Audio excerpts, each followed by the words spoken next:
I'm Father Robert from Gadget at thetechstop.net. It's the place where it's always time to get your geek on. We're here at the Mandalay Bay Convention Center for Interop Las Vegas 2011, and this is another episode of Interop Makes You Smarter.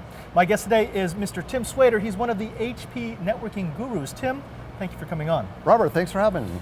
You've agreed to talk about something that has been on the minds of Uber geeks around the world, and that is the spectacular failure of Amazon EC2. In layman's term, what happened? Well, first off, Robert, I mean, we're talking about Amazon, but this could have happened to anybody, True. whether you're a global company like Amazon or a company that has 5 data closets. And what happened is that they had a planned network event that they needed to make a change on router A, and they wanted to push router A's traffic to router B while they made this change, and then bring the traffic back to router A. And unfortunately what happened is they pushed the traffic to router C, and router C did not have the bandwidth to handle the traffic. From what I've gleaned from Amazon's white paper, that misconfiguration, the elimination of the production network, the high capacity production network, caused a mirroring storm, which then went from node to node to node as these arrays try to find a place to back themselves up. But I think the takeaway is that, when we're talking about this catastrophic failure of EC2, nothing broke. There was no hardware failure. No, everything did exactly what the engineer asked it to do. Unfortunately, it was the wrong thing. And so what happened is a network event turned into a server event that turned into a business event. Now, I got to ask, is there a way to defend against that? Because I mean, when we're talking about the cloud, we're talking about this idea that we can move things into the cloud, get them out of our storage closets, out of our colos, into a place where it's supposed to be more secure, cheaper, more convenient, and more stable. How do we protect against stuff like this in the future? Well, at HP we have a great solution. It's called the Intelligent Management Center. And what this does is it gives network managers the opportunity to monitor and manage their network.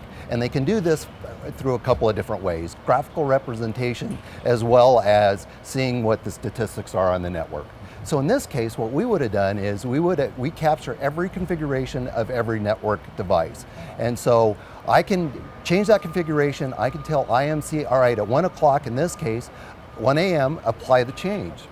So I'm fresh, I make the change to a backup configuration, and then at 1 o'clock when the event happens, I go into monitor mode. I watch that single pane of glass, apply the configuration, and I should see expected results. I should see that router go down and then come back up. If I start seeing a bunch of other links change, then I know that that change probably didn't go in as expected, and I better stop it.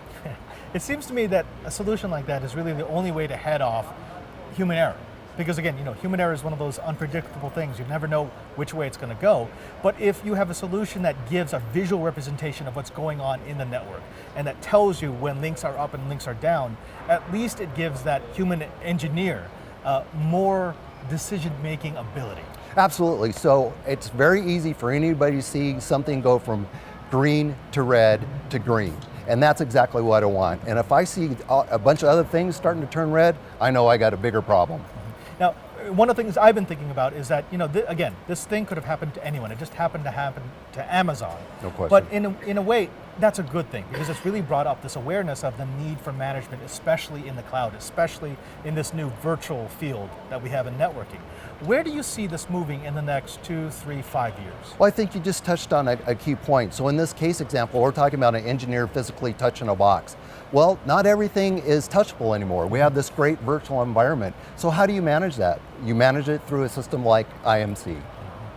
Now, if they want to find out more about IMC or about any of the HP products that are here at the show or just in your product line, where should they go?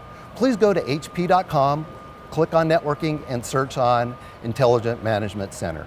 Well, Tim, thank you very much for coming on. Thank you very much for having me. You stay tuned, because we've got more Interop 2011. I'm Father Robert Ballas here, and you've just been learned.